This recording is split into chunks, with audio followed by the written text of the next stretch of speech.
All right, it is the last day here of HPE Discover. We have our last coffee talk. There will be another discussion a little later, round talk discussion once we're done with this. But we have a coffee talk now on amplifying human capabilities, a whole heap of supercomputing and artificial intelligence.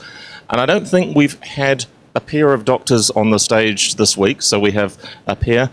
Nearer on the right of the picture is Dr. Ing Lim, and on the left of the picture, Dr. Thomas Sandholm. So I'll just hand it. I'll try not to cough, and I'll hand over to you guys. Thank you all for coming, especially on the Thursday. My name's Ing Lim. I'm the HPE VP and CTO for SGI. Right, HPE acquired SGI, and I have been with SGI now coming up 28 years. But I'm only 6 months old at HPE. Yes, I'm responsible for high performance computing and artificial intelligence at HPE. Yeah.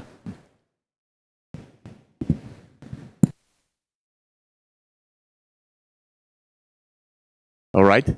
I am Tuomas Sandholm. I'm a professor in the computer science department at Carnegie Mellon University. I'm also founder and CEO of a startup called Optimized Markets and our startup called Strategic Machine.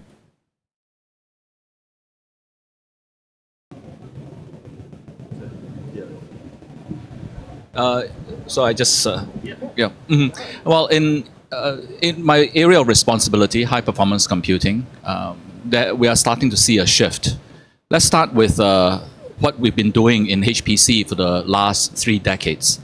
The goal of HPC is to do prediction and forecast, right? Whether this jet engine, when it will fail, or when it needs the next maintenance, whether these gene sequence, right, or the DNA sequence can find a match in its protein expression, right, with a drug candidate. And also weather forecasting. Let's use weather as an example.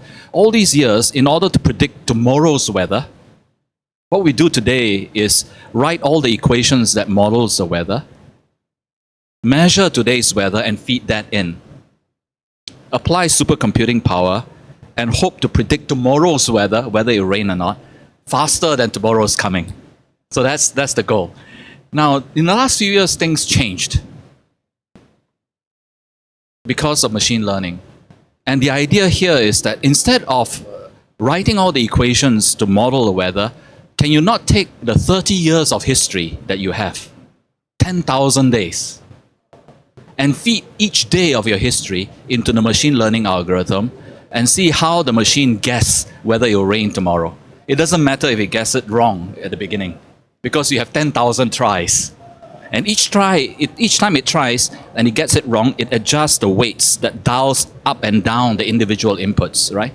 And eventually, hopefully, you get from a wild guess, and after 10,000 tries, hopefully you get to an educated guess.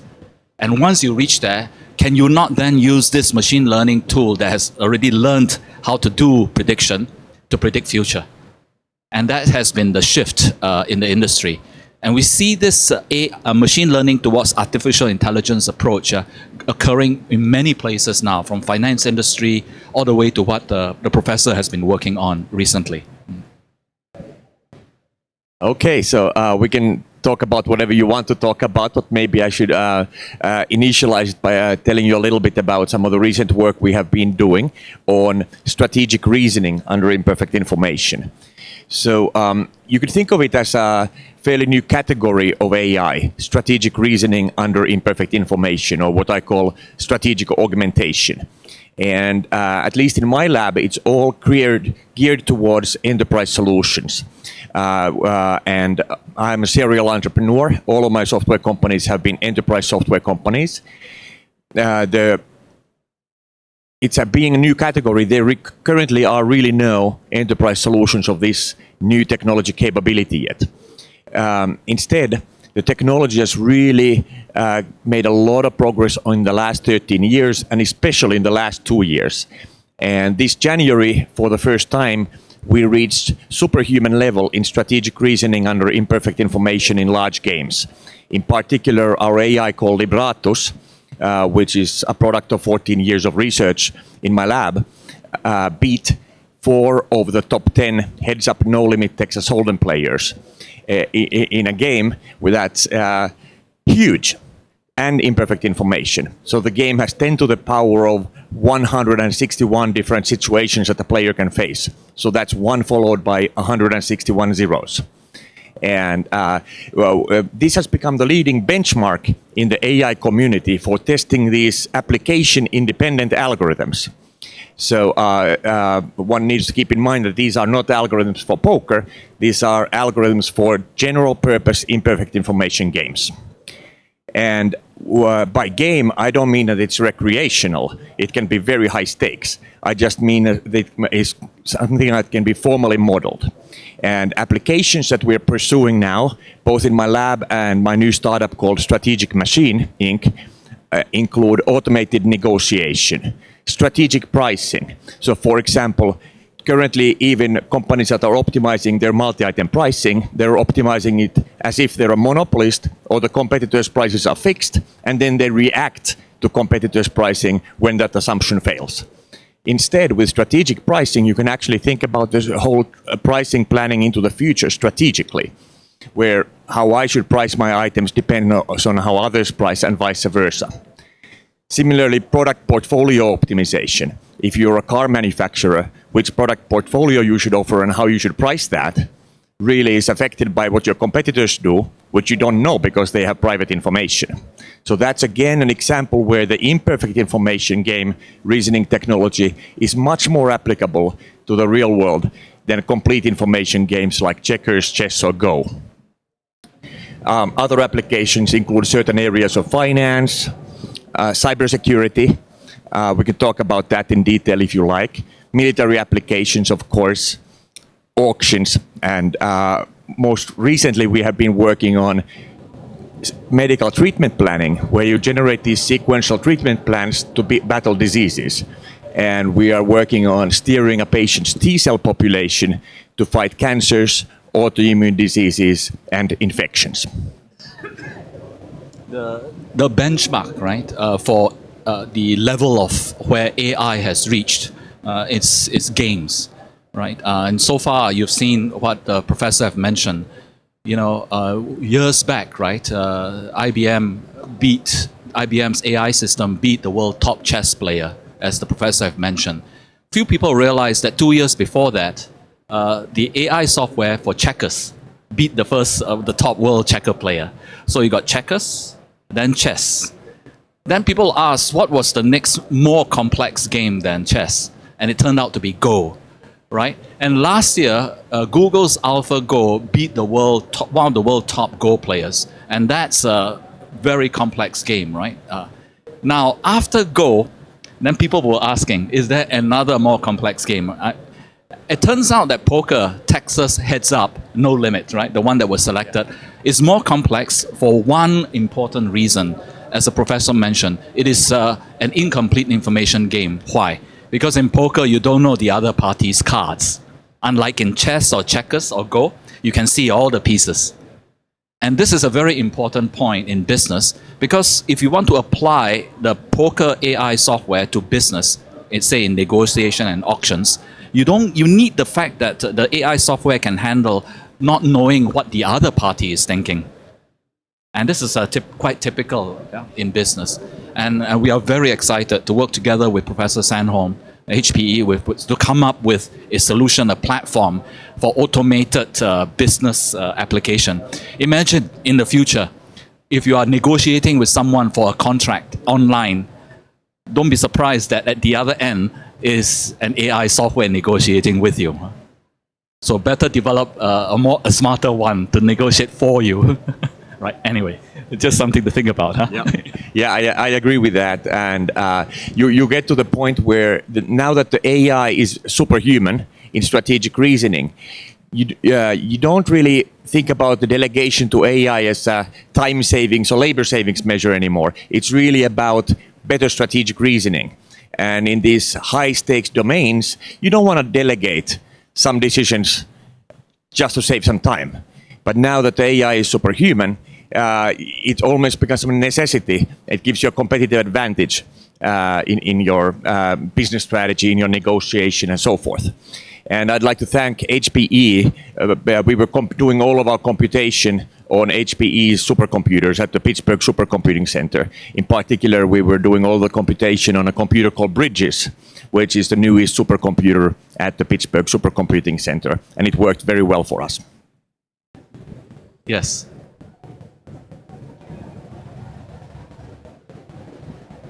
And actually, there is a story behind that also. I can tell you later. So hi, I'm Paul Teisch, Tirias Research. Strategic reasoning is an incredibly good topic, but let me ask about the human component. Okay, so these are not provably correct systems, but neither is anybody sitting in the room. Okay, so at least I'm not provably correct. So how will AIs be graded on accuracy, completeness of foresight? I mean, we barely have metrics to measure human capabilities and intelligence. I mean, there's a low bar for passing a driver's test, right? And we've got autonomous vehicles about to hit the road, right? I'm convinced autonomous vehicles are already better than half the drivers on the road. But so could you comment on just how you grade this assistance capability? For the formal grading, I'll also have Professor Sandholm answer that question, but this is a great question. One of the biggest issue of AI system today is opacity, right? Give you the two examples.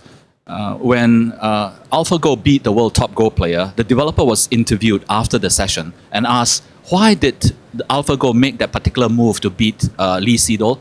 The answer from the developer was, I don't know. Yeah? Right? Because it's opaque. After the training system gone through months of training, right, it comes up with a set of weights to which then you don't quite know what's occurring. You only know that it's been making a lot of good decisions. That's the first point. So it is still an academic problem to be solved. How to make, say, for example, deep learning systems more opaque, more transparent, yeah, from being opaque. That's the first point. So we need to fix that. The work's going on. Papers are starting to be published about fixing it, especially for autonomous vehicles. The second thing about it is, in my opinion, is more philosophical. The question of being a correct answer and a right answer. In my opinion, ultimately, we should be using the AI system as a tool, and the human needs to be there to ultimately make the final decision. Let me give you an example. As you train the system and put it through all the test set questions to show that it's getting more questions right than humans are, you say it is starting to make good, correct decisions. But ultimately, I believe the human needs to be there to decide whether that correct decision is the right decision. Why is there a difference? The difference could be that the correct decision need not be socially acceptable, for example, right? And this is where we still need to be there for many of the high decision-making, right, systems. The human needs to be there to supervise. Autonomous vehicle will be one example where if it is totally driverless, right, what do we do then? And this is why the making opacity more transparent is going to be a very important point for that. And you can see different companies now working very hard, and they're starting to publish papers just in the last few months, right, to figure out and to solve this problem. Yeah. Okay, so I'll offer my perspective as well. So that's a great question, and I think about that a lot. And when it comes to our strategic reasoning, your premise is incorrect in that our techniques are actually provably correct. So they have provable guarantees that they will find optimal strategy and they will approach the optimal strategy at this rate as a function of how much computing you allocate and so forth. So these are quite different than, for example, deep learning, where deep learning doesn't currently have any guarantees upfront or after the fact. So in our strategic reasoning, we currently do not use deep learning. Now, I don't want to put deep learning down in that deep learning is especially successful in many applications. And for example, in my other startup, Optimized Markets, when we do advertising campaign pricing, we use deep learning. But deep learning does have the downside as my colleague here mentioned, that it doesn't have provable guarantees. But I also want to drive a difference between provable guarantees and human understandability or opacity, in that those are not the same thing. So when we look at, for example, our poker strategy, the strategy is about a 50 terabyte file. Overall, we have 2.6 petabytes of data stored for various reasons, but the actual one strategy is about 50 terabytes. Now, although we have provable guarantees about the algorithms, it doesn't mean that the human can understand the answer. So those are two different things. Again, provable guarantees of correct working or optimal or near optimal working, and human understandability, totally different things. And so a question, clarification on provably correct. As with deep learning, it's good at finding local minima or maxima, right? But finding a provable global maxima is more the question. Great question. All of these solutions will find some kind of optimal solution, but is it the optimal solution, or can it tell you there are multiple? Right. That's a great question. So the key point here is superhuman, right? You will realize that the order 170 of poker, the order 161 of poker, right? 161 zeros, and order 170 of chess, of Go, albeit that it is complete information, is not solvable, right? To solve, even if you have the fastest supercomputer in the world today and run it for 100 years, you only solve order 28, let alone order 160. So we know we cannot find the absolute, or we don't know what the absolute global minima is.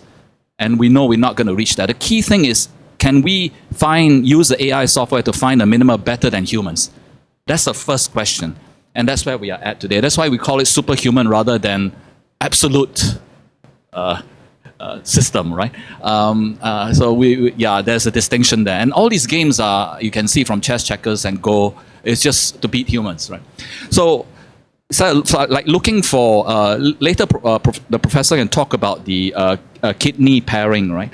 If you kidney transplant pairing of donor and recipient, the goal is to make sure that the AI software can find a better match than a human sitting down, even with analytics tools can.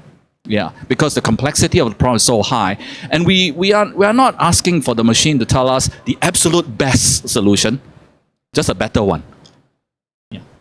So let me add to that, which is that the algorithms, for example, the equilibrium finding algorithms in the architecture and for strategic reasoning that we have, and the in-game solving algorithms, they actually have provable guarantees.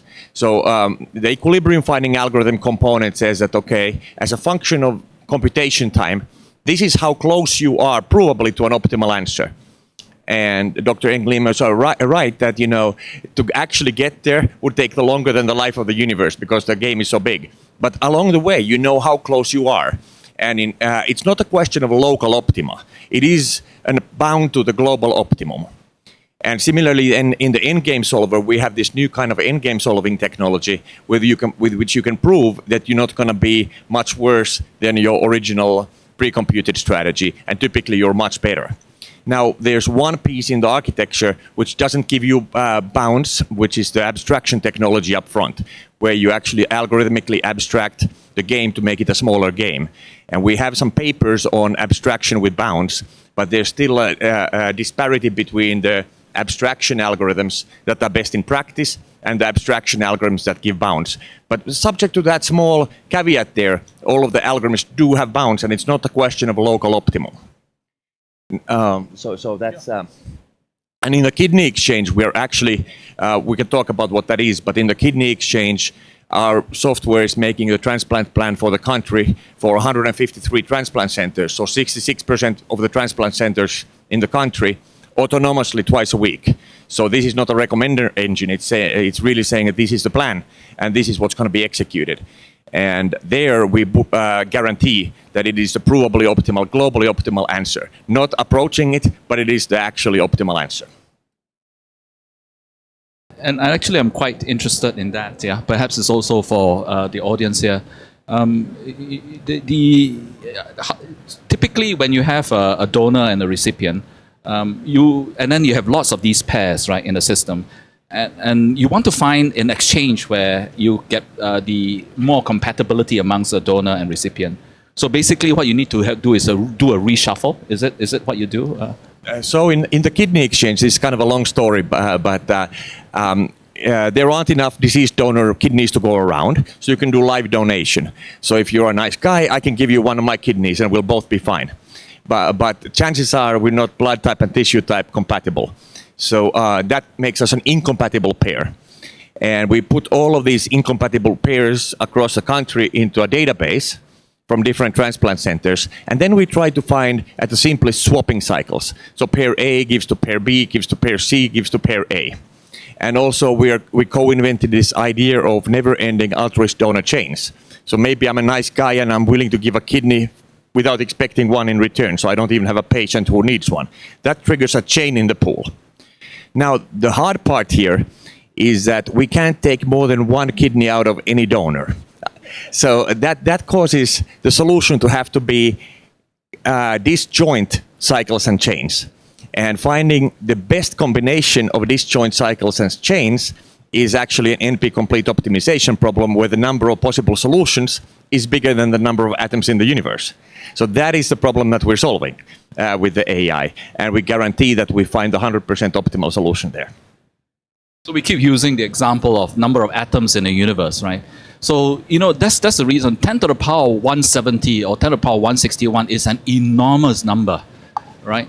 I keep emphasizing that because if we, even as I re-emphasize again, if we collected all the supercomputers in the world, bring them all together right now and run them for 100 years, you barely reach 10 to the power 30. That's a number to keep in mind. But chess is already 1771, right? Poker 160. Yeah. So I'll monopolize it one more time. It's a great kickoff for precision. Okay, precision we expect our Excel spreadsheets. In fact, forecasters today rely overly on extended precision that Excel generates, and we know that all those digits are not significant. But we have that expectation, most people, that computers are precise. So can you talk a little bit about precision in training, precision in running the models, and what level of precision do we get out of these models? In high-performance computing, when you run simulation, instead of machine learning, you put in your physics equations and you feed your inputs in, you put in supercomputing power in the hope that you can predict the future for that physical system. Right, a lot of times it's just an approximation. Yes, that's a great point. The public thinks the computer is precise. It is. If you have two decimal numbers and you multiply it, in fact, it actually does a rounding right at the far end, right? Because it has only 64-bit precision, right? So actually, the modeling system for high-performance computing using physics equation is even higher, more level of approximation in there, right? So basically, let's start by saying that there is already a huge amount of approximation. Physics equations themselves are precise at the most basic level, but as you go higher, right, to chemistry, to biology, to thermodynamics, you are starting to approximate more and more now, right? That's the thing. But ultimately, from physics, chemistry, biology, thermodynamics, weather systems, global weather system, solar weather system, and then cosmos, right? And you're starting to approximate more and more because as the system gets bigger and bigger, you can afford less and less precision because you have only the same compute power. Yeah. And I think approximation is something that we have to manage, and therefore imprecision. And that's the reason why more and more scientists are thinking, since we are already imprecise at doing approximations, can a machine do guesses to get you the answer? And don't worry if the guesses are totally out of whack, totally out at the beginning, but I have lots of historical data to keep trying until I get good. And the question is, once you get good on the machine learning side, can it be as good enough to help the simulation on the other side that is physics-based? Yeah. That's the question people are asking. Both are approximations. Can the what starts out to be a very low level of or high imprecision, right? In machine learning, can it ultimately get good enough to help the more precise simulation? Yeah. These are questions that they're asking today.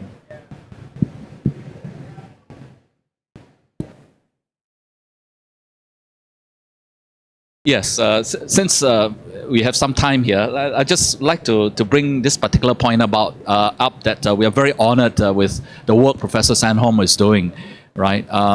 The story goes like that, yeah. 2 years ago, when he started with his first version of the AI software, poker AI software, and competed against the 4 world top poker players, we together lost $700,000, right? That was before. And then the Pittsburgh Supercomputing Center ordered a machine that was 10 times bigger. Then he and his team went back, reworked with the 10 times more compute power, and came back in January of this year against the 4 top poker players and beat the 4 poker players by $1.7 million. So from losing $700K to $1.7 million in that 1 year with 10 times more compute power. This is a very profound thing that really got me to wake up, right? You cannot, humans cannot scale, but you can scale machines. Eh? Well, what do I mean? You cannot, what would be great if a kid in first grade, right, goes to school, right? And then in the morning, and then in the afternoon, he or she comes back with a diploma, a college degree, right? You can't scale humans that way, right? But machine you can scale. In that 1 year, right, from losing $700K to winning 1.7 million, with more compute power. You see, so that really got me thinking, Prof. Yeah.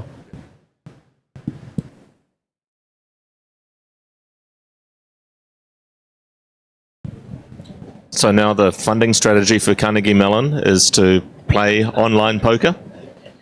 No, we don't have our bots playing online. First, I think it's morally wrong to pretend to be a human when you're not, but also it's against the terms of service of the sites. So we don't cheat with that. I seriously though, so that's one reason. The other reason is that to me, poker is not an application. To me, poker is a benchmark. Much like the chip makers have their benchmarks in the AI community, poker has emerged as, and Heads Up No Limit Texas Hold'em in particular, has emerged as the leading benchmark for testing these application-independent algorithms for strategic reasoning under imperfect information. To me, the big money is going to be in the enterprise solutions, and all of my startups have been in the enterprise space, as is this one. So that's where I think the real money is. Yeah, and the use of poker was simply that there's a set of relatively simple rules, and as you've said, the imperfect information requirement that models business processes, human to human processes. So the perfect information stuff is more about the natural systems where you're getting a statistically valid result, whereas the imperfect ones are more about getting something that is better than a human's ability to transact a business process. I was with you, agreed wholeheartedly, except for the last sentence. Yeah. So strategic reasoning, you should not be walking out of here thinking that strategic reasoning is okay once it's just better than humans. In addition to that, it has provable guarantees of being close to optimal or even optimal, depending on the size of the model. So that's. But other than that, yes. Yes, it's a function of compute power you apply to it, as we were saying, right? If the problem is small and you have enough compute power, you can actually get to a proven global minimum. But if a problem is big and you don't have enough compute power, you get a good enough answer. But you can keep growing your compute power. That's what we're saying, right? You can scale until you get to a global minimum. The question is, are you willing to pay for that power? Yeah. And you were asking about why is poker such a great benchmark? Well, first of all, I didn't choose it. The AI community as a whole chose it as the leading benchmark.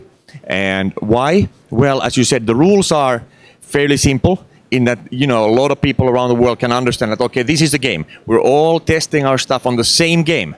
So now we can see whose stuff works the best. We publish the results, build on each other's research over 14 years now.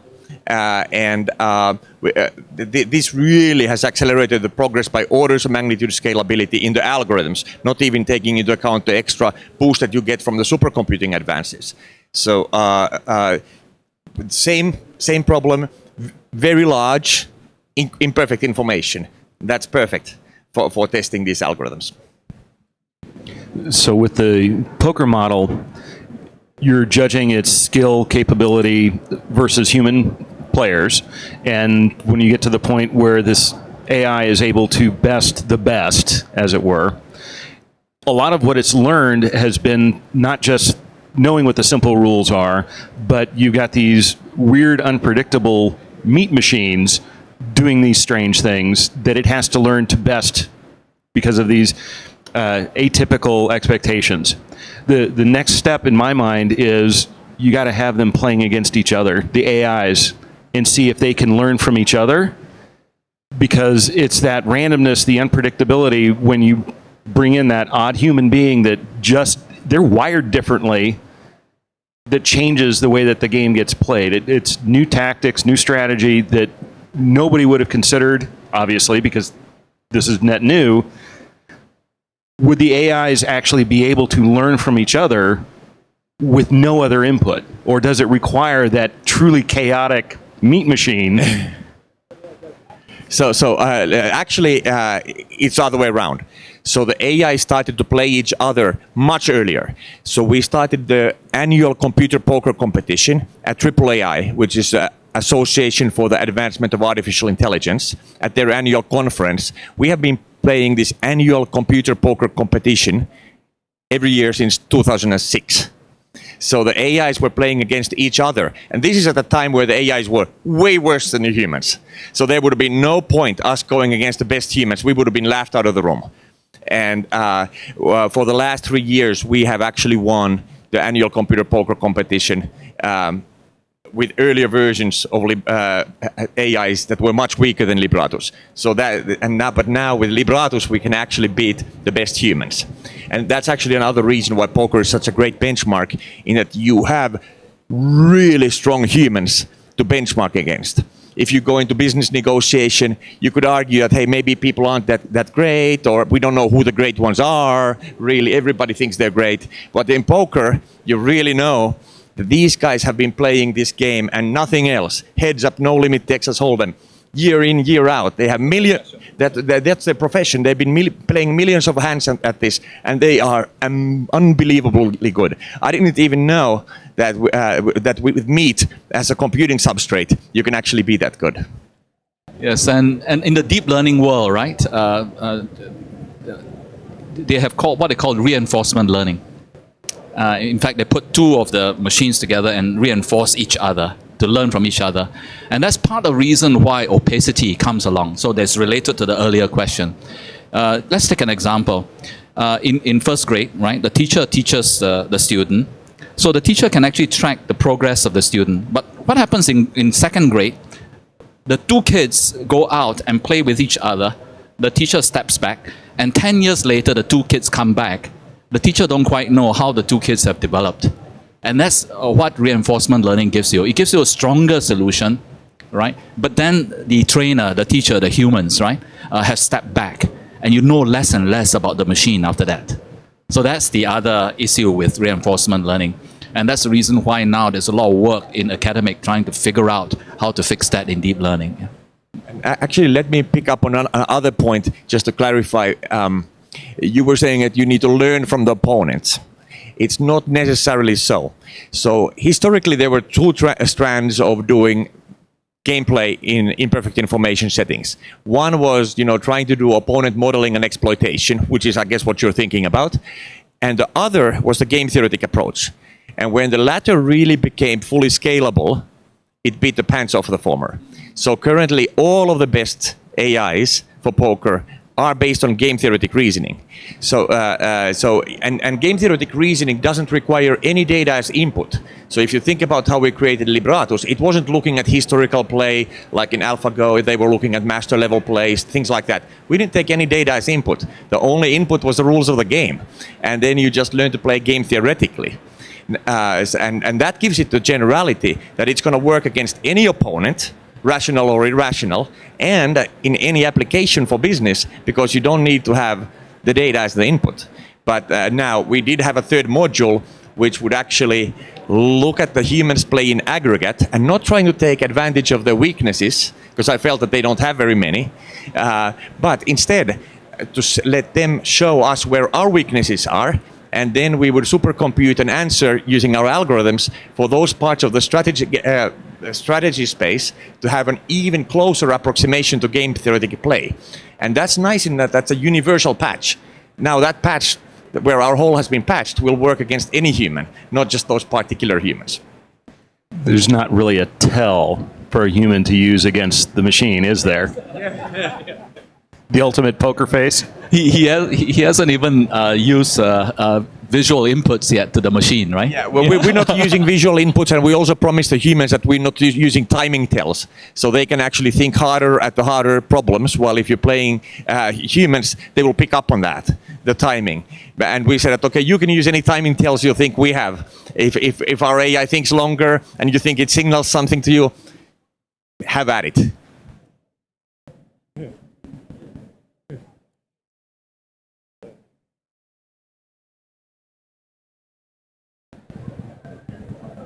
How do you deal with a white guy problem, the bias that says that there is engineers, there is no women in the algorithm sector, there is not a lot of women, and do you have problems with this? Bias. So this is actually an interesting thing. So the AI creates its own strategy. So it's not a male-created strategy or a female-created strategy. It's an algorithmically created strategy from scratch. So we didn't engineer the strategy, and nobody else did either. We just developed the algorithms that automatically created the strategy. And now, in terms of democratization, more generally, with strategic reasoning. So once everybody has the AI, I call it strategic augmentation, that will actually lift worse strategic reasoners, humans, different humans, onto the same playing field. So if you have somebody who's very experienced in negotiation and maybe they have a big chin and are the tough guy, well, now the weaker looking negotiator or really weaker negotiator is going to be lifted to the same level. So in some sense, once everybody has this, it actually democratizes strategic reasoning.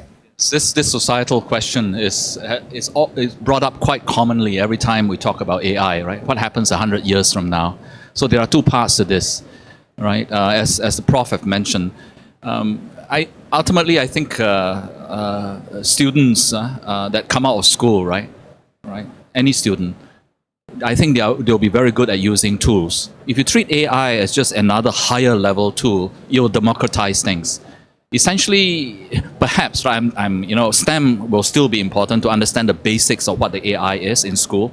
And I think humanities studies will become more and more important because we ultimately are tool users. The tool will tell you the correct answer, and we as humans have to then present the right answer to decide using the right answer by applying societal values on that question, on the answer you get from the machine. So that's the first part of it. The second part of it is the question about artificial general intelligence. As the professor always brings up the point about the sword and the hammer, right? These are essentially specific tools. The tools to do negotiation well, tools to do complete information well, tools to drive cars well, right? Very, very specific tools, right? The big question is, if 100 years from now, if you combine 100 different specific intelligence, will you get an emergent property that makes it generally intelligent? Now, this is a more far-reaching question that people do ask, but I think it's further out than we think. But for now, in this generation, next generation, and the next, we'll be tool users, right? And be very good at using these very, very smart tools. And I believe that will democratize society. Right? You look at your cell phone today with all the apps. Right? Think about those apps being individually specific, intelligent apps. Yeah. All right. And then a user now can equal to most of others out there using the same tools. Yeah, it's nice that Dr. Go brought up the metaphor. I've been using this saw and a hammer metaphor. So to me, AI is a tool, and it's not a tool for everything. There are different AIs for different problems.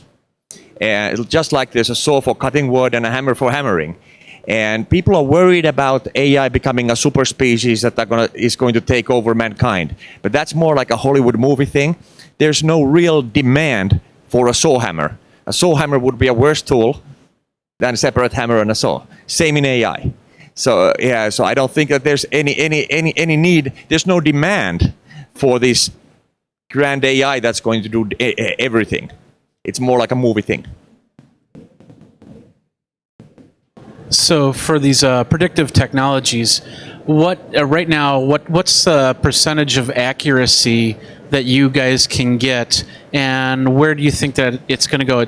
Of course, you can't get to 100% accurate, but can you get to 99.9%? So our strategic reasoning is not doing prediction. So that's just reasoning from the rules of the game. So this might be better a question for you. If you look at checker, chess, Go, and then poker, the transition from Go to poker is there. So that's what we've been describing, right? Before poker and the games before that, there are mostly deep learning, and before that, expert systems, right? So okay, let me start again. Chess is more like an expert system when it won, and then Go more like deep learning when it won. But when it comes to poker, it is more the formal methods that the professor is talking about. And there it is less prediction, but deep learning is. In deep learning, for example, when they send in 10 million pictures of cats and not dogs, but cats, all right, into the deep learning system and keep training and say, you better you got it right. Is it a cat? No. Adjust your weights. Keep going. And then eventually when they got it right, I believe they used up to 10 million pictures. Right, they were getting it right about 98%. I need to check the numbers. Definitely higher than 90% of the time. So you can get to quite high levels. And looking at that, they were already seeing that they are starting to get as good as humans there. Yeah. So yes, in fact, but people do say that in optical character reading, that was more like AI way back, right? Where you send in a picture of text, and then it converts that into editable text for you in OCR. People do say that even 99% isn't great, right? If you have 1 million characters, that's a lot of errors, right? But in the AI world, in deep learning, they are getting there, right? They are just starting. Why do I say just starting, even though AI has been around decades, right? The reason is because there has been recent huge investments by GPU companies to go into AI because they were looking for an alternative to their graphics market. And then they realized that the deep learning market, specifically deep learning market, applies computing in a very similar way to graphics. Right? And that's how you see recent investment creating a huge wave, right, of interest, re-interest in AI. Yeah, that's exactly right. So the deep learning market is really driving demand for the GPUs, but it's not. GPUs are not, and the deep learning in particular is just a subfield of AI. So if you think about AI as a field, machine learning is a subfield, deep learning is a subfield of that. So, for example, in Libratus, we didn't use deep learning. We use a traditional CPUs in a huge scale in the HPE supercomputer called Bridges at the Pittsburgh Supercomputing Center. But it's not that all AI is based on GPUs. The AI actually drives demand for traditional CPUs as well. So the hierarchy is as follows, right? Perhaps that was the first thing I should have said, so my apologies. The goal is artificial intelligence. To get there, there are different methods, expert systems and so on, but machine learning, right, is the one that is being highlighted right now. So to become artificially intelligent, there are many ways. One of the ways is machine learning. To learn, there are many ways. one of which is deep learning, and another one is formal methods, as the professor methods are, right? And so this is the hierarchy. So deep learning and formal methods are a subset of machine learning, and machine learning is a subset of artificial intelligence. To become artificially intelligent, the machine has to learn. And there are two methods of learning, many methods of learning, two of which are deep learning and formal methods.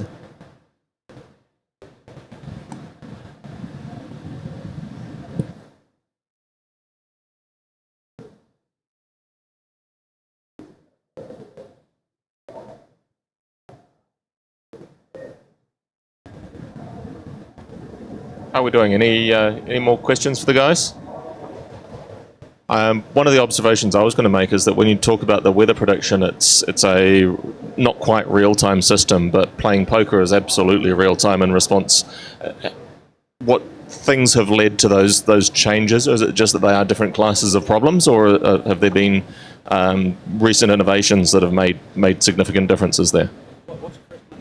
So when we look at weather prediction, it's really we've got years of trends, and we're predicting what's going to happen in the 24 hours time, what's going to happen tomorrow. But when you're playing poker, you can't wait until tomorrow to make your next move. You're being much more responsive.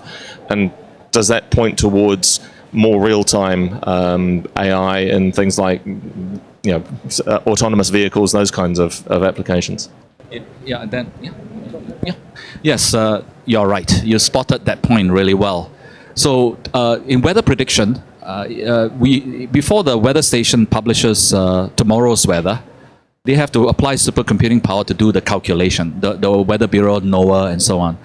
They have to calculate within 3 hours the next prediction, because they have to do 5 predictions a day, right? So they have a 3-hour window to get that calculation right. But so that's not real time, 3 hours, right? Now, the goal is to get to real time, all right? Can you do that with machine learning? That's the question, right? Instead of applying supercomputing power to calculate your prediction, can you not use a trained model to infer and do an educated guess at the prediction? And that is a much faster one, right? Because after months of training, right, you can then come and infer very quickly, almost real time. So the inference part of deep learning, it's of high interest to people because they can do it real time. The slow part of deep learning is the learning phase, right? Because they have gobbled up lots of data. But the inference phase after learning is very fast. It's much faster. Yeah.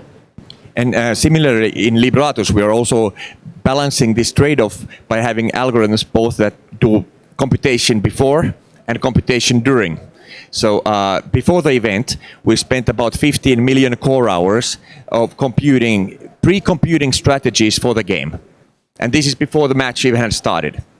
So we run for months and optimize our strategy. Then as we get into a certain situation in the game, then in real time, we run what we call in-game solvers, which actually refine the strategy and make it even better for the particular end game that you reach.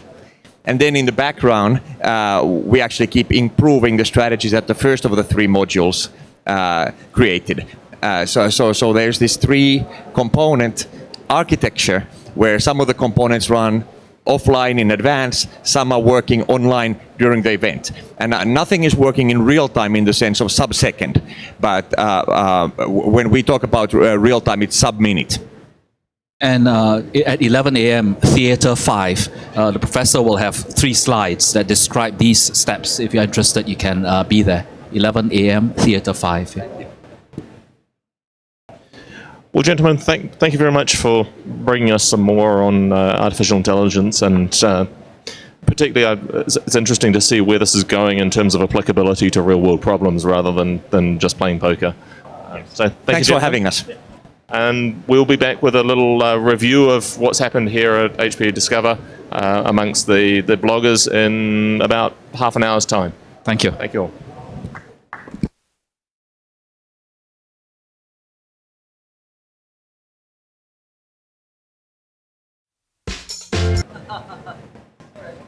If I feel like I'm screwing up badly, I will just start cursing. Sitting down for a little review of what we've seen here. How about if I turn the microphone on instead of off? We're sitting down for a little review here of what we've seen at HPE Discover, in particular around the show floor and here in the coffee talks. I'm going to start because I'm holding the mic that's turned on. And one of the things that I saw as a big feature in this is the persistent memory all over the place that we saw, the Gen 10 servers that have got the scalable persistent memory built in, the options to continue to use the NVDIMM-F technology that HPE's had for a while, and then of course the machine, which is the absolutely massive persistent memory. And that, for me, was a really big element of what was here, that there's not just the research project of the machine, but some production use. We saw just a lot of discussion around production use of the machine technologies on top of Superdome as what you can do now.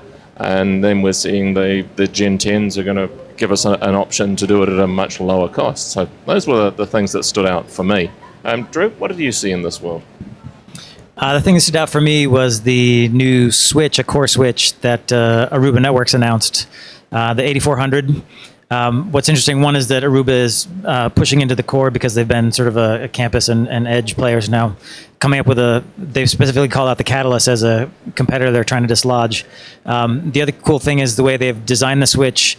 They've built a database inside so that all of the state of the switch resides in the database, and the various daemons that you run on the switch can get their state from the database, so it makes it a little bit more flexible and also lets you do interesting things because they put an analytics engine on top of the database, so you can grab metrics, you can run scripts to actually do things based on information that's happening in real time or near real time. You can do troubleshooting.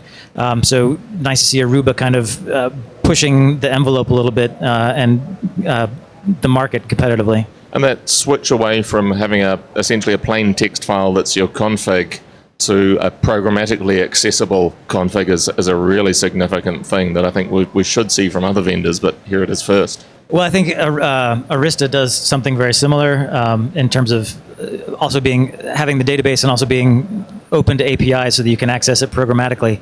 But a cool thing that Aruba is doing, I think others new too, but Aruba is also letting you run scripts on the box that you've developed, and they're even going to set up a little GitHub repo where folks can trade scripts and swap scripts and have a little fun with showing each other little tools and stuff. So. And Arista is the partner for more software-defined controlled networking with HPE. With HPE, so maybe there's... interesting with the amount of networking that HPE themselves own, that they choose to partner with Arista for all of those pieces. Yeah, I found that interesting as well. The 8400 definitely looks interesting. Catalyst 6500s are definitely... showing their age for core networking. And I think there's this interesting potential paradigm about how companies can think about their core networking as from a more programmatic perspective. I found it interesting as well how HP is talking about the APIs, especially talking about an API for every state, and the potential flexibility that provides across sourcing, even project management, understanding your resources from a networking perspective to a greater degree, really bringing networking into that core into that 21st century. I found that very interesting. And I'm also finding that interest, also HP's focus on this flexible capacity and hybrid IT functionality, really bringing on-prem storage server and networking resources in general from a purchasing perspective, making it more like a cloud-like experience, thinking about purchasing even on a core basis, gigabyte hour basis, level of flexibility that, frankly, I'm not used to having from an on-prem perspective. So that was really great to see, the increasing flexibility that exists across HP infrastructure now.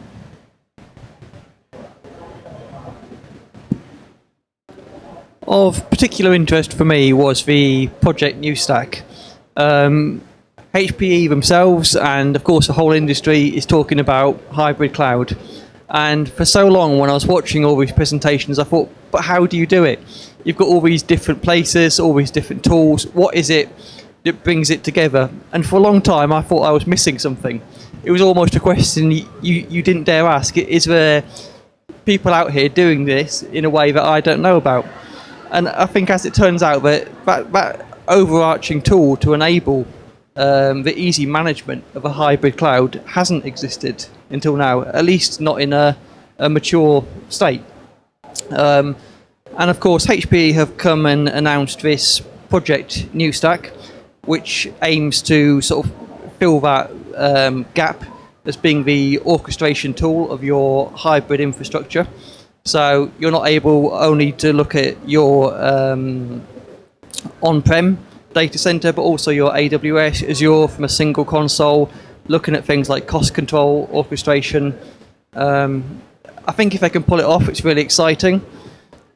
I imagine it's going to be a massive challenge because you're not just trying to manage one tool, you're trying to manage sort of 10 different products and get it talking to them, keep up to date with all the changes they're making. But yeah, we'll wait and see what comes out of that. Yeah, I found that really interesting as well. I come from more of a telecom background, and there's these niche solutions called telecom expense management that track your usage and your resources for the carriers, so AT&T's, Verizon's, Vodafone's, etc. But there's been no equivalent from a cloud and infrastructure perspective. There's a few companies that do some sort of cloud cost management, but it's really usually just Amazon or Azure or maybe the two together, but not really looking at your on-prem infrastructure at all. So there's no way to really figure out what's happening from this hybrid IT perspective that everybody wants to brand around, but nobody actually wants to support. So I agree with you completely that the Project New Stack approach looks like potentially really interesting opportunity to be able to get that vaunted, mysterious single version of the truth that we always want in IT world. I mean, how big do you guys think the challenge is of actually delivering this tool? Not necessarily just for HPE, but for anyone, again, given the complexity that you're trying to manage so many different parts. I just think that the biggest challenge is that hasn't been anybody who is supposed to be responsible for being able to look at this. Often, if you're looking at public cloud, some developer ends up doing this on their own, and it's kind of this island from the more structured IT infrastructure management that is happening in the rest of the department. I think HPE's really got an opportunity with Project New Stack to be able to move forward and bring all these pieces together. So it'll be interesting to see how that occurs over the rest of the year. Conceptually, I guess it doesn't seem that challenging because it seems like, okay, we'll just use APIs and pull in all the information. That's easy to say, maybe a little harder to do and actually instrument. And then there's a whole issue of shadow IT with the cloud, that organizations may have cloud services that they're using that they don't even know about. So, that's obviously not New Stack's challenge to solve, but the enterprise challenge to solve. But yeah, I'm also curious to see how they can pull this off because it is conceptually simple, but I think operationally a little more difficult.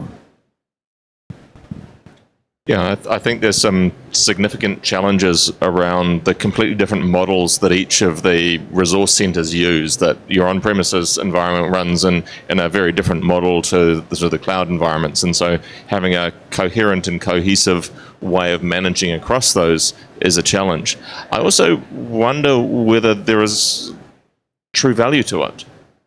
That the way that cloud services are traditionally consumed, if you look at AWS, it's consumed by a bunch of developers writing some code. And if we're coming at this from a paradigm that is based on how you deploy IT on premises, which is what I've seen from the New Stack so far, is there's a lot of it which is about how you deploy VMs and the cost of VMs, but that's not the way a cloud native application is deployed. It's a collection of services that are aggregated together and interacted through an API, not through an additional portal. So a whole heap of reporting on the back of that, a coherent and unified reporting, but as being the sole place that you go to get access to manage your software-defined collection of data centers, not quite sure that vision stacks up for me. How about you, Luis? What did you see on that? Well, coming from the developer's standpoint, I think it's important. There are a couple of things that I didn't hear they commenting. So multi-cloud is one of them. So with New Stack, you can actually really do, from the developer perspective, try to make it multi-cloud happen. Number two, business continuity. Before all this, business continuity, it was just about getting the server always on.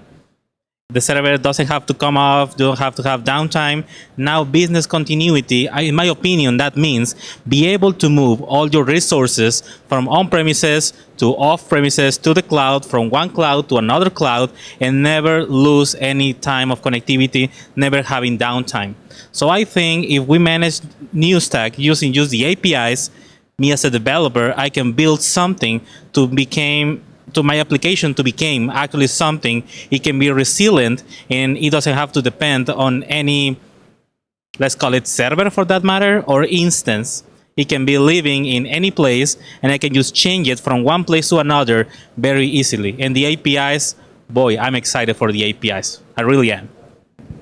Just had another couple of gents join us here, and may well have some different perspectives on what were the highlights. So Keith, through the 2.5 days you've been here, what's been good, what's been exciting, what are you most interested in learning more about as you walk away from here as well? So, second year in a row, maybe even third year in a row, the most interesting thing continues to be the concept of memory-driven compute, the machine. It challenges I think HP is pioneering or blazing the way and thinking a new way to consume compute resources and solve computer science problems, looking at breaking the barriers of these multi-tier memory type of approaches to solving problems. Even today, when we look at scale out solutions, at some point we scale up, and even in scale out solutions, it's all about how far can a single cluster scale up, and the machine kind of breaks those boundaries of thought and say, okay, what if you could have unlimited scale up of a resource and put all your analytics and data crunching into a single compute construct and solve the problem that way. That was it's again one of the more interesting outputs of the 2 days. Yeah, I think that's what I'm most excited about as well, is the integration, hopefully in the future, of the machine's memory-driven architecture into Synergy. So I like that Synergy, their composable infrastructure, that we can build out these physical workloads based on whatever templates we design, but to be able to do that then in the future, if we have photonics on there, to be able to just throw in blades of compute, blades of memory, and blades of disk, and build whatever physical architecture we want, I think that's what's exciting for me. So the full disaggregation story, the complete opposite of what we've been seeing in the hyper-converged of you assemble together a completely custom solution for the workload, but you do it in real time using software rather than ordering a custom collection of servers. Yeah. And then redistribute in real time, which was the cool stuff we saw out of the DreamWorks, was their ability to redistribute through the day where they used their compute resources rather than having those islands that were stranded. Yeah. Something else that jumped out at me, and over the 2.5 days, we heard this message repeated over and over and over, starting with Meg Whitman all the way down through the ranks of executives that came and talked to us. Was there were 3 strategic pillars that HP is sort of building around. One is the hybrid IT, one is services, but the third pillar is this intelligent edge, bringing compute out to the edge where you're doing your IoT stuff, with sensors and data processing. It's significant to me that they would stake, one of their 3 strategic pillars around that. That speaks to me about the potential opportunity that there is there, and HPE targeting that as an area for growth where they can bring some of this compute innovation there. Yeah, and I talked to a couple of people on the very first night of that opening thing at Topgolf that were industrial IoT customers, and they were talking about the importance of locality, not about data, but about the business continuity, that they needed the processing attached to the process, the physical process, that using the internet to control a petrochemical refinery was unacceptable, because any outage on the internet means you've got your product is losing millions. Having worked in pharma before, you stop a medicines production line. Well, it takes them a week to slow down and to stop, and a week to ramp up to go. You definitely don't want to have an internet outage causing that kind of problem. So yeah, I think there is huge value in particularly the industrial IoT, where all of the edge compute stuff sits. I was wondering if you guys hear the same thing as I did. So we are not talking about anymore about disaster recovery. So because we have multi-clouds, we can have software defined, we can just get another virtual machine out of the box in few minutes, even seconds. Do you think it's important to say that in this Discover, disaster recovery was not something they talk about, and they were focused only on rapid scalability and growing vertically and horizontally? So I walked in, I think, a little bit midway in the storage conversation. A lot of questions from the bloggers about replication and traditional infrastructure DR capability. I heard that and HPE, at least in the blogger sessions, talked about the importance of enterprise class data services, which includes resiliency and replication. But from a overall theme perspective, it seems like the concept was to abstract away some of those infrastructure concerns, and I guess maybe a theme of the show. And this is consistent throughout all of the large enterprise IT vendors, to try and move the conversation away from infrastructure and to business and business value, business processes. And the assumption is, as we go through the digital transformation of the infrastructures, is that all of that stuff is considerations and the minutia that needs to be managed by the HPEs of the world to actually handle that level of detail, is kind of what I heard. You know, DR is one of those things. Data replication, data access, etc. were not talked about at a technical level. It's funny, the two shows that I've been to, the two large vendor shows I've been to this year, Dell EMC World and HPE, has been consistent that the message is, yeah, we'll talk about low-level speeds and feeds, high-level business value, and all of this middle piece is all hand-waving, is pretty much what I heard. So I think I agree with that, but the one thing I saw that was new in the equation here is the Project New Stack. And so that was, it seems to be HPE's attempt to bridge that middle ground. It's not, doesn't look fully baked yet, but it looks like it's experimenting along the right lines. So I'm waiting to hear more over the next couple of quarters about New Stack. And for me, what I pulled out of this, and I'm pretty close to the metal on this, but R&D. I don't see many systems vendors doing a lot of fundamental R&D. And Hewlett-Packard Labs played a really strong role here in silicon photonics, machine learning, the evolution of the machine prototype, the Project New Stack. So it looks like a big bet that I don't see other system manufacturers placing. Just put that out there for discussion. It seemed very important. So I think I want to draw something between both what Paul and what Luis said, and that there's things that make the news, like the machine, the things that got us excited, but when you start talking to the people who are in the trenches doing the IT, the things that were making a difference to Jim Millard, his customers cared about the latest point release of Store Once because it improved the integration to get their DR stuff working. So there's a whole piece around the unsexy part of IT that is going on and making a difference, but that doesn't get a lot of airtime here because it's not going to make the news, it's not going to make somebody choose to buy an HP product. It'll help them to choose to continue to buy it. But the whole thought leadership, engineering-driven stuff that is very much what I associate with HPE. Remember, this is a business that not long ago started in some guy's garage as he was making oscilloscopes. That engineering heritage that I hope remains in HPE is very much evident in the machine, and the new stack stuff I think sits in that innovation as well. I think one of the important messages here was that those prototypes aren't just science projects, right? There's clear line of sight, for instance, in the Synergy frames, the actual chassis and racks, to install silicon photonics when that becomes real. And so I think as with everything, execution is key. So we'll see how it plays out over the next few quarters. But it again looks like some sound bets on new technology that'll be differentiating.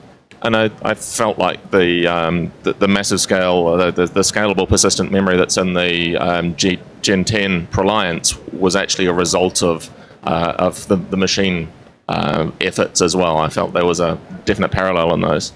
And kind of from the sublime to the ridiculous, and not ridiculous in a literal sense, but the microservers, federating a peer-to-peer network of microservers to form a resilient storage network was kind of brilliant. Very low cost, interesting product experiment.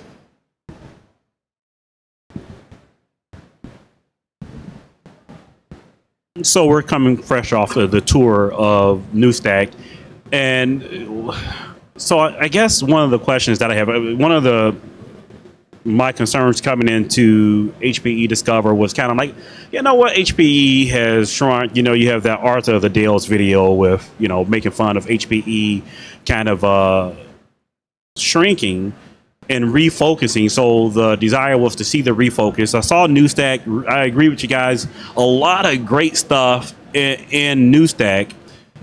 One of the questions that I had, as I think through kind of the competitive solutions to NewStack, Stratoscale, Platform 9 for taking separate pieces of infrastructure or from more than just one vendor, creating a private cloud, and those solutions are available today and solve problems today, is how much runway does HPE have between the vision of NewStack, which is, I think, the right vision, versus the execution of NewStack and the driver from the business. I think one of the things that we heard from Rick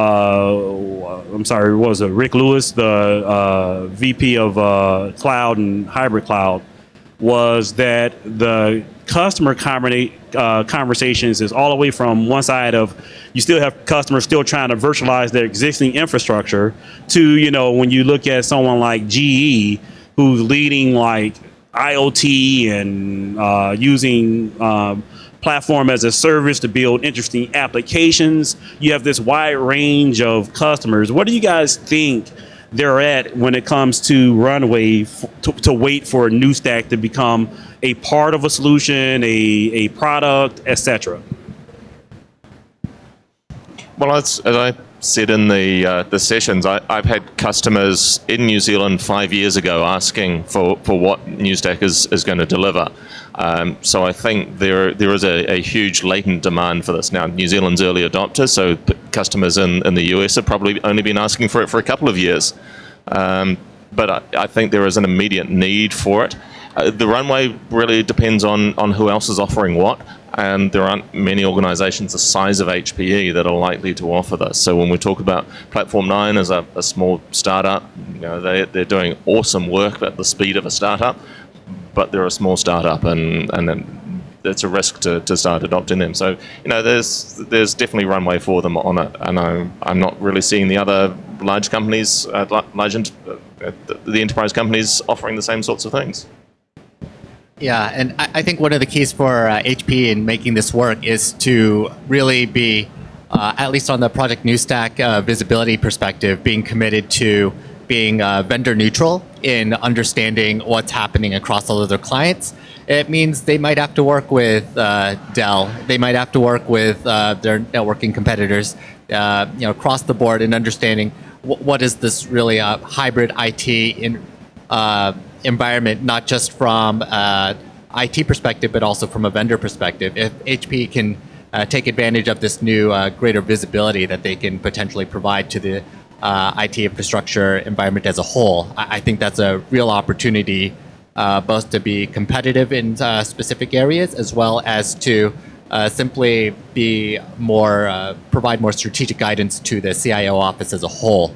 But that's kind of a different position than HP or frankly any large vendor tends to take. Everybody wants to sell their own stuff and only help themselves. It's just human nature. So it's interesting to see the potential that's here, but the proof's in the pudding. We'll see what happens over the next few quarters. Yeah, so I think this multi-vendor thing is one of the things when I was listening to the NewStack demonstration was the presenter said one of the advantages of HPE versus some of the other software only plays is that HPE understands the full hardware stack and can bring to bear a full solution. The second question to your point is how much of a hindrance is that the software business is tied to the success of the hardware business. Like, HPE, the new HPE software sales will continue to pale in comparison to hardware. Cisco has the same problem. How much of their existing business do they cannibalize to go into the future? They have to keep meeting these numbers, and those numbers get met by selling boxes. So if a new cloud solution doesn't sell more boxes, can we trust HPE to prioritize that new stack vision that will be inclusive of other solutions?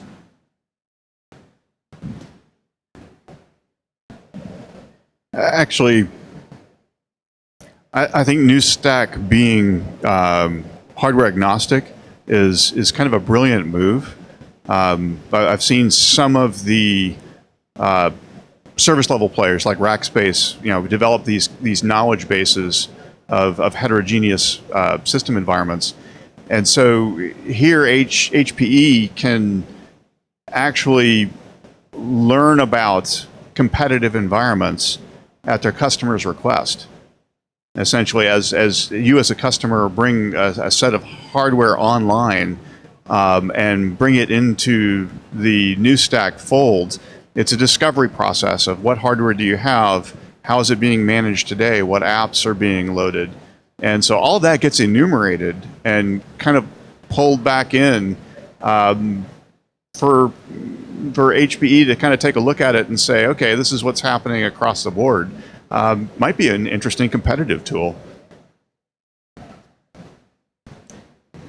So I think that, great conversation. It brings me to kind of the point of, you look at the old HP services company, HPES, and they divested that, and now it's DXC. And a lot of times we like to look at DXC, at least in its short history, as the old HPES, but it's not. It's the old HPES in CSC. CSC was a formative competitor to not only HPES, but HPTS, which is now HP, Point Next, which is, you guys have heard me on tape say that I respect them fully. CSC is fully capable of competing with HPTS, Point Next, and they were early adopters in 2010. I remember when I was at Lockheed Martin competing against CSC for government cloud pieces. CSC was investing in 2010 millions of dollars in their cloud platform. So you have a conversation with the now DXC and the capability that they can bring from a development and cloud history perspective. And you talk about agnostic environments and supporting whatever a customer has. Do you go to a hardware company or a company known for hardware like HPE, or do you go to a DXC now to get that capability? Who do you trust to actually to execute the vision? Ask tough questions. There we go. And Keith goes for the mic drop closing of the session. Hey, I think we should bring this to a close. Being bloggers, we can talk for hours about this stuff, and we really do need to bring an end to it, not least of all because lunch service may end before we get a time. Jeffrey, you got something to bring us? Really quick, why don't we start down the line and tell everybody who you are and where they can find you?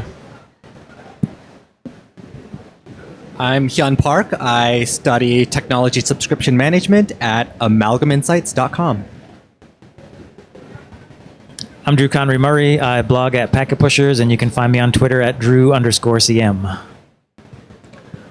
I'm Alistair Cook. You can find me at DemitasNZ on Twitter and demitas.co.nz and various other outlets as well. I'm Richard Arnold. You can find me at datadude.com and on the Twitter, datadude. My name is Luis Alcaraz, and you can find me at g-podcast.com. I'm Keith Townsend. You can find me thectoadvisor.com and at ctoadvisor on Twitter. I'm Tim Smith. You can find me at tsmith.co and on Twitter, tsmith_co. I'm Paul Teisch, Tirias Research, TIRIAS. Find me at Paul R. Teisch on Twitter and TiriasResearch.com. And the man behind the cameras, Jeffrey. That's me. I'm all the way over here. You guys are all the way over there. Could you pass the salt, please? I'd like to thank everybody. Once again, I'd like to thank Becca and everybody at Hewlett-Packard Enterprise that has had a part in bringing this live stream to fruition ever since the HPE Tech Days many years ago. And I think we've got a great thing. And of course, if you like it, please like the videos, tweet about the videos, subscribe, and we'll try and get as many out as possible. And especially if you like this little wrap up here, let us know so we can put it into future events. So I'd like to thank you guys for coming out. All the bloggers, give yourselves a round of applause. And everybody that can't be here, we got a couple over here. We got Phil and but the whole point is that thank you guys very much for being a part of it, and thank you for watching the live stream. You guys all geek out, and we'll see you at the next one. Take care.